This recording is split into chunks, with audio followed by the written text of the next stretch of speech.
The secret behind your child's behavior when they're hurting. A must-know for modern parents. Hello, dear parents. Today, I want to share a story that's so close to home. So real, yet filled with profound lessons about how our children behave when they're grappling with emotional hurt.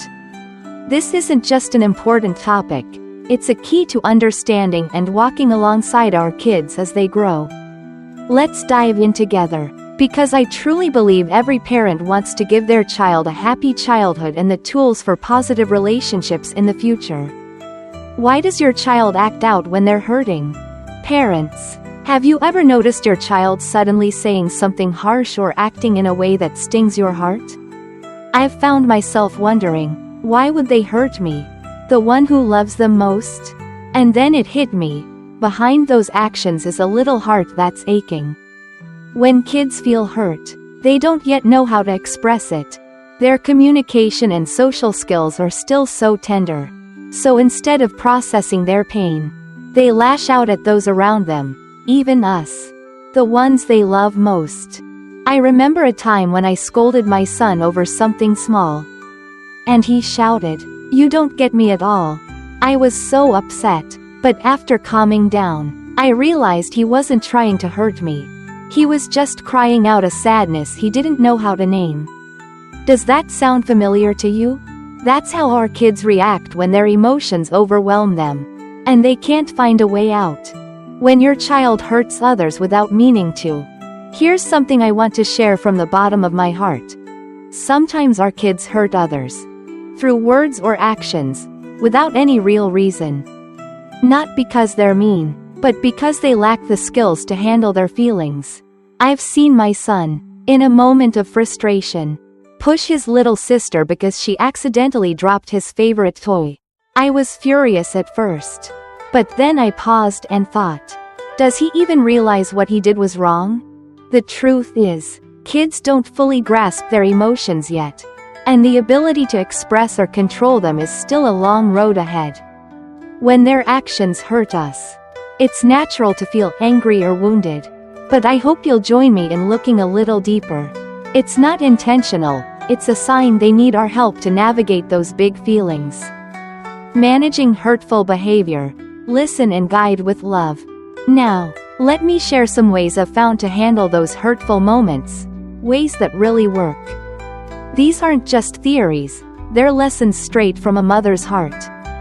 First, set boundaries. Don't you agree that love doesn't mean no limits? I often tell my son, it's okay to be mad, but you can't hurt others or break things. I want him to understand that everyone has personal rights, and respect is non-negotiable. When he crosses that line, I gently but firmly remind him. Next, show empathy. I've noticed that when I say, I know you're upset because you lost your favorite toy. And that feels awful, right? He softens. He feels heard, valued. I encourage him to use words like, can you say, I'm so mad, instead of yelling? It calms him down and teaches him a better way to connect. Finally, stay calm. Oh, I know this is tough, especially when they hurt us. Once, my son said, "You're the worst mom," and I wanted to snap back. But I took a deep breath, kept my voice steady, and said, "That makes me sad to hear. Can you tell me why you're upset?" My calmness helped him see others' feelings and handle things more maturely. Teaching your child self-control, a gift for their future. Dear parents, I believe we don't just want obedient kids today. We want them to grow into kind, responsible people who know how to love. That's why teaching them self-control is so vital. I teach my son about personal rights and respect through little things. If he spills milk, I don't rush to scold him. Instead, I say, "You spilled the milk. Can you help me clean it up?" When he does, he learns his actions have consequences he's accountable for. Or if he breaks a friend's toy, I nudge him to apologize and fix it. These small lessons, I'm convinced, build a strong foundation for later. Even more, I remind him that hurt and pain are part of life. Once, when he cried because a friend teased him, I hugged him and said, "Everyone feels sad sometimes, but if you learn to get through it, you'll grow stronger." I want him to see negative emotions not as enemies, but as chances to grow. Building love, turning tough moments into opportunities. Dear parents, when our kids act out, it's not something to fear.